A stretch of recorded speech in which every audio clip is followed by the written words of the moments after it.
Rasa terharu, rasa gembira. Tak sangka dapat peluang macam ni. Saya bukan datang seorang, tapi kali ini saya bawa tim yang ramai. Cuma saya nak bagi anda dengar siapa mereka dan bagaimana mereka boleh datang ke percutian percuma Elkan ni. Salah seorangnya kita jumpa Kak Yati. Okey, ni Kak Yati. Saya punya salah seorang anak tim.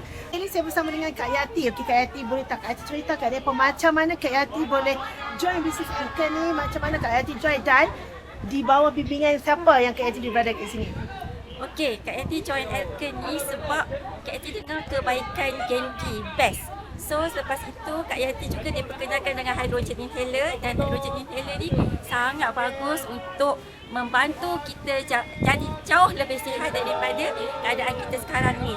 So dengan hydrogen inhaler ni, okay, bila Kak Yati berkongsi kepada beberapa orang, kawan-kawan, kepada stranger juga, so mereka berminat untuk dapatkan inhaler. So dari situ Kak Yati dapat jana income dan melayakkan diri ke percutian percuma Elkan di Yunan.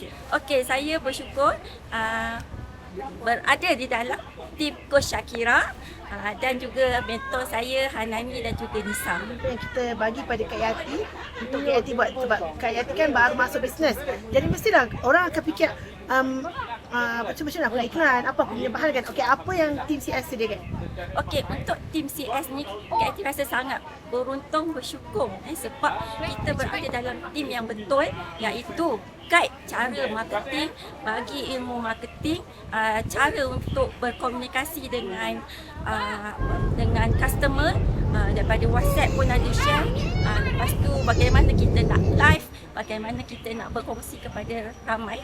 So semua banyak dah disediakan, termasuklah poin-poin yang nak disediakan ataupun yang kita nak berkongsi kepada ramai itu biasanya tim Coach Shakira dah sediakan. So kita tinggal guna je. Kan, berapa paling tinggi sebulan? Paling tinggi 12,000. 12,000 sebulan. Tapi now, balik dari Yunan, Kak Yati ada apa impian tak yang perlu saya tahu? Okey, impian Kak Yati. Okey, Kak Yati nak berkongsi kepada ramai lagi untuk besarkan juga tim, untuk bantu mereka yang kurang sihat untuk jadi sihat, bantu mereka yang kurang income untuk dapatkan income. Okay, so dalam video ni saya nak cakap tanya kepada Kak Yati, so salah seorang yang saya tahu Kak Yati ni dia banyak cabaran, dia orang yang kurang sihat juga. Tapi kat sini Kak Yati, saya ucapkan tahniah. Okay, terima kasih Coach. Jujur apa perasaan Kak Yati? Rasa terharu, rasa gembira. Tak sangka dapat peluang macam ni di Elkan bersama Coach.